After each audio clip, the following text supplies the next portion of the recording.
అక్క అలా పొంగుతున్నాయి ఏంటి అవి? నీకు వంట వచ్చా? నాకు వంట రాదా? బెండకాయ ఏమంటారు, బీరకాయ పచ్చడి, దొండకాయ పచ్చడి నువ్వు ఎవరు చేస్తే తింటావు అది నేను.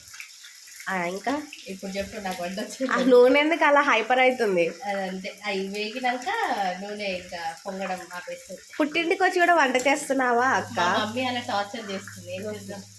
అమ్మకి నీ చేతితో తినాలని పండుగ పుట్ట నిండుగా తయారుగా అంటే నిండుగా తయారుగా అమ్మంటది. నిండుగా తయారైనాక చేతికి గంటిస్తుంది. ఇది ఇందుకేనా మమ్మీ పిలిచేది? నువ్వు అమ్మ వండుతారు అని కూడా చెప్తుంది అని రాదు. Mummy waste. నాకేం చెప్పలేదు అక్క మమ్మీ. అంటే కొత్త పెళ్లి అంతేలే. పాత పెళ్లి నువ్వు లక్ష్మీదేవి లాగా ఉంటావని ఉండమన్నది అక్క. మంచిది. 2-3 నీళ్ళు చేసుకోకుండా ఏంటి మా మీద. సో అదన్నమాట వంట చేస్తున్న విజయ.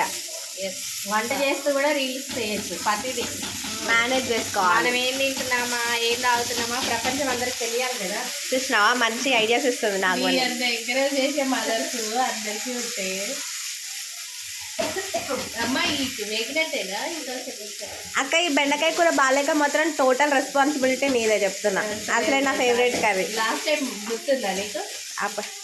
ఆ రోజు అంటే మమ్మీ లేదు కాబట్టి మమ్మీని మిస్ చేయొద్దు అని చెప్పేసి నువ్వు మమ్మీని రీప్లేస్ చేయడానికి చేసావు. ట్రై చేసావు. డాడీ మమ్మీని డీటెయిల్స్ గా నువ్వు తిట్టమనుకున్నా ఆయన ఏదో ఒక రకంగా తిట్టడానికి రెడీ. ఆయన పండగ రోజు వెజ్ ఏంటో ఈ వండడాలు ఏంటో భోగి అంటేనే నాన్ వెజ్ తినకూడదు. దేవుడు చెప్పాడా? తినకూడదు. చికెన్ మటన్ తినకూడదు. ఓన్లీ కూతుర్ల బ్రెయిన్స్ వాళ్ళని మానేసి మీలాంటి కూతుర్లు ఏం చేస్తున్నానంటే ఎవరైనా ప్రపంచం అలా నమ్ముతారా? నమ్ముతారు. ఎవరు నమ్మండి. పాపం వెజ్ అక్క పొద్దుగానే లేచి ముగ్గేసి రెడీ అయ్యి పొద్దుగాలే లేవలే 8కి లేపా. 8కా? ఓకేను, మంచిదానే మమ్మీ. మమ్మీ పొద్దుగాల అంటే 5:30కి 6కి. ఇది వేగినట్టే. సో అలా అన్నమాట మా వంటలు ఇక్కడ.